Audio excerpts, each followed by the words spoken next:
ইবনুল কাইয়িম রাহিমাহুল্লাহ তার বিখ্যাত কিতাব আর রূহের ভিতরে তিনি উল্লেখ করেছেন কবরের আযাব হয় যে তার কারণকে দুই ভাবে উল্লেখ করা যায়, একটি বিস্তারিত কারণ আর একটি সংক্ষেপ কারণ। সংক্ষেপে বলা যায় এভাবে যে কবরের আযাব হবে ওই সমস্ত বদআমলের কারণে, যে সমস্ত বদআমলের ফলে একজন মানুষ জাহান্নামী হয়, জাহান্নামে নিয়ে যায় যে সমস্ত গুনাহের কাজে, সে সমস্ত অপরাধগুলোই কবরের আযাবের অন্যতম কারণ। কারণ একটি মানুষ যখন জাহান্নামী হয়ে যায় তখন তার কবরের আযাবের মুখোমুখি হয়। অতএব যে কোনো গুনাহ, যে কোনো অপরাধ, যে কোনো হারাম কাজে লিপ্ত হওয়া, এটি মৌলিকভাবে মোটা দাগে এক কথায় বলা যেতে পারে কবরের আযাবের অন্যতম কারণ। কিন্তু এ হলো বিস্তারিত, অর্থাৎ কবরের আযাব কোন কোন বদআমলের কারণে হয় তার বিস্তারিত বিবরণ হাদিসে রয়েছে। অর্থাৎ নবী সাল্লাল্লাহু আলাইহি সাল্লামের হাদিস থেকে আমরা এমন কিছু গুনাহ এবং বদআমলের কথা জানতে পারি যেগুলোর ফলে কবরের আযাব হয় বলে নবী করিম সাল্লাল্লাহু আলাইহি সাল্লাম আমাদেরকে জানিয়ে দিয়েছেন। তার মধ্যে থেকে প্রথম যে হাদিসটি আমরা উল্লেখ করেছি বুখারী মুসলিমের, যে হাদিসে নবী সাল্লাল্লাহু আলাইহি সাল্লাম দুটি কবরের পাশ দিয়ে যাচ্ছিলেন বলে যে বিবরণ রয়েছে, সেখানে নবী সাল্লাল্লাহু আলাইহি সাল্লাম যে মন্তব্য করেছেন, একটি কবরের শাস্তির কারণ ছিল লোকটি চগলখড়ি করত, কুটনামি করত, একজনের কথা আরেকজনের কাছে গিয়ে লাগাতো, মানুষের পিছনে দুর্নাম করে বেড়াতো। আর অপর লোকটি পেশাব থেকে ভালো করে পবিত্রতা অর্জন করত না, পরিচ্ছন্নতা অর্জন করত না, পেশাবের ব্যাপারে সাবধানতা অবলম্বন করত না। তাহলে এই দুটি আমল, এই দুটি বদআমল, এই দুটি গুনাহ, এই দুটি খারাপ কাজ, মন্দ কর্ম একজন মানুষকে কবরের শাস্তির মুখোমুখি করে, এটি আমরা জানতে পারলাম। এর বাইরে সহিহ বুখারীর অনেকগুলো হাদিস কবরের আযাব বা বারজাখী জীবনের আযাবের বিষয়ে আমাদেরকে ইঙ্গিত দেয়। তার মধ্যে থেকে জেনার কথা রয়েছে, সুদের কথা রয়েছে। আজকাল জেনা, বিভিন্ন ধরনের জেনা হয়ে থাকে, হাতের জেনা, চোখের জেনা, মুখের জেনা, অনলাইনে বিভিন্নভাবে আমরা জেনা করে থাকি, বিভিন্ন দৃশ্য দেখে থাকি। চোখ দিয়ে যে আমি হারাম স্বাদ উপভোগ করি, এটা চোখের জেনা। এই যত ধরনের জেনা হতে পারে, এই জেনাকে কবরের আযাবের অন্যতম কারণ হিসেবে চিহ্নিত করা হয়েছে। সুদের লেনদেন বা সুদের কারবার যেটা, এটাকেও কবরের আযাবের অন্যতম কারণ হিসেবে উল্লেখ করা হয়েছে।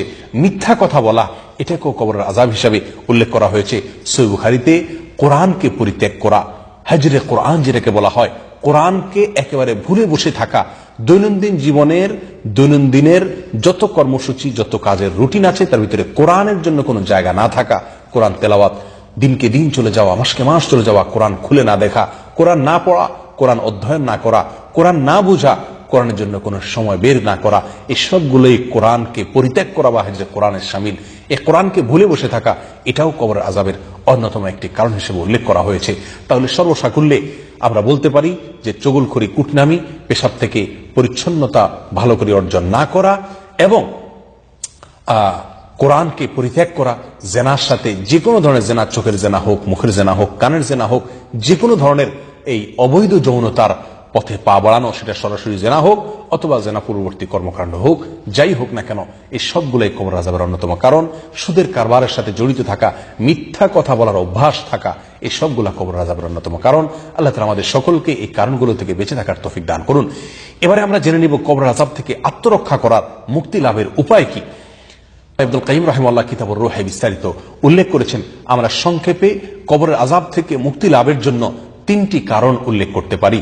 প্রথম কারণ হলো যেই কোনো গুনাহ থেকে বেঁচে থাকার জন্য আপ্রাণ চেষ্টা করা, আর বিশেষ করে যে সমস্ত অপরাধের শাস্তি হিসাবে কবরে আল্লাহ সুবহানাহু ওয়া তাআলা আযাবের মুখোমুখি করবেন বলে নবী সাল্লাল্লাহু আলাইহি সাল্লামের হাদিস থেকে আমরা জানতে পারি, সেগুলোকে সুনির্দিষ্টভাবে সেগুলোকে বর্জন করে চলা, সে সমস্ত গুনাহ থেকে বেঁচে থাকার চেষ্টা করা, যেমন চগলখড়ি করা, কোরআনকে পরিত্যাগ করা, মিথ্যা কথা বলা, সুদের কারবার করা, জেনার সাথে জড়িত থাকা, পেশাবের ব্যাপারে অসাবধানতা অবলম্বন করা, এই সবগুলো থেকে বেঁচে থাকার জন্য চেষ্টা করা। এটা হলো কবরের আযাব থেকে মুক্তি লাভের অন্যতম এবং প্রধান উপায়, প্রথম উপায়।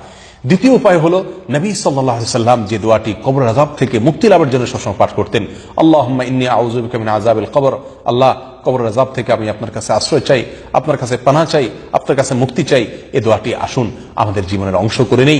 সকাল সন্ধ্যায় নবী সাল্লাল্লাহু আলাইহি সাল্লাম ফজরের পরে, মাগরিবের পরে দীর্ঘ দোয়া করতেন, যে দোয়ার ভিতরে এই অংশ রয়েছে, আল্লাহুম্মা ইন্নী আউযু বিকা মিন আযাবিল কবর, 3 বার করে ফজরের পরে, মাগরিবের পরে, সকালে সন্ধ্যায় এই দোয়া পাঠ করা।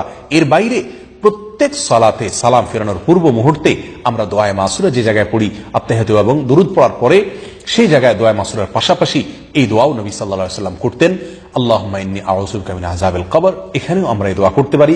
আর এর বাইরেও সকাল সন্ধ্যায় যখন সুযোগ হয় আল্লাহর কাছে কবরের আযাবের কথা স্মরণ করে এরকম ভাবে আমরা আল্লাহর কাছে আশ্রয় চাইতে পারি।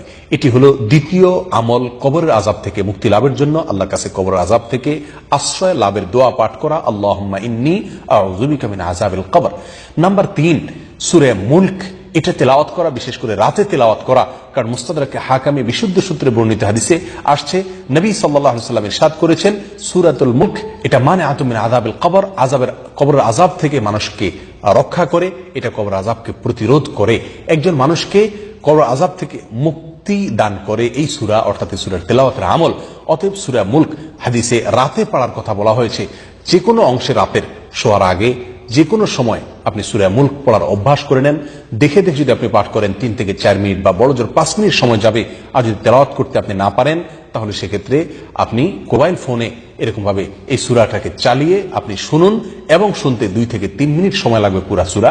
নিয়মিত যদি সারা জীবন সূরা মুলক রাতের বেলায় তেলাওয়াত করা অথবা শোনার অভ্যাস করে নেই তাহলে এটাও আমাকে কবর আযাব থেকে মুক্তি লাভে সহায়তা করবে ইনশাআল্লাহ বিইذنিল্লাহ।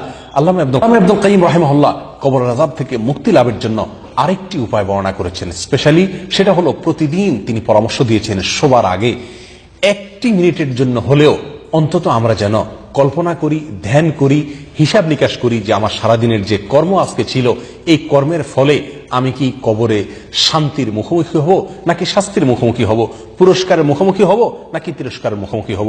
শুধুমাত্র 1 মিনিটের জন্য যদি আমি সবার আগে প্রতিদিন চিন্তা করি তাহলে ইনশাআল্লাহ আমার জীবনের পরিবর্তনের জন্য এই 1 মিনিটের চিন্তা অনেকখানি প্রভাব ফেলবে, অনেকখানি যথেষ্ট হবে ইনশাআল্লাহ বিইذنিল্লাহ। আসুন কবর আযাব থেকে মুক্তি লাভের জন্য এই আমলগুলোকে নিয়মিত করার চেষ্টা করি, আমরা সবসময় করার চেষ্টা করি, সমস্ত বদামল থেকে এবং সুনির্দিষ্টভাবে কবর আযাব হয় যে সমস্ত বদামলের কারণে সেগুলো থেকে বেঁচে থাকার চেষ্টা করি। নবী সাল্লাল্লাহু আলাইহি ওয়াসাল্লাম যে দোয়া পাঠ করেছেন, আল্লাহুম্মা ইন্নী আউযু বিকা মিন আযাবিল কবর, এই দোয়া সকালে সন্ধ্যায় সালাতের শেষ মুহূর্তে এবং সারা দিনে যখন সুযোগ হয় বেশি বেশি করে পাঠ করি। আর সূরা মুলক রাতের বেলায় পড়ার অভ্যাস গড়ে নেই, এবং রাতের বেলায় শোবার আগে অন্তত কিছু সময় হলেও চিন্তা করি আমার যে কর্ম তার পরিণাম, তার ফলাফল কি হবে, কি আমাকে ভোগ করতে হবে। কবর এটা আখিরাতের জগতের প্রথম ধাপ বলা যেতে পারে। যে ব্যক্তি এখানে ধরা খেয়ে যাবে তার পরবর্তী প্রত্যেকটা ঘাটিতেই সে ধরা খেয়ে যাওয়ার সম্ভাবনা বেশি প্রকট। আর যে ব্যক্তি এখান থেকে মুক্তি পাবে তার পরবর্তী প্রতিটি ধাপে মুক্তি লাভ করারই সম্ভাবনা প্রবল এবং প্রকট। আল্লাহ সুবহানাহু ওয়া তাআলা আমাদের সকলকে কবর আযাব থেকে মুক্তি নসিব করুন, আমাদেরকে রক্ষা করুন। কবর আযাব থেকে মুক্তি লাভের জন্য যে সমস্ত আমলের প্রয়োজন সে আমলগুলো করবার তৌফিক দান করুন। আসসালামু আলাইকুম ওয়া রাহমাতুল্লাহি ওয়া বারাকাতুহু।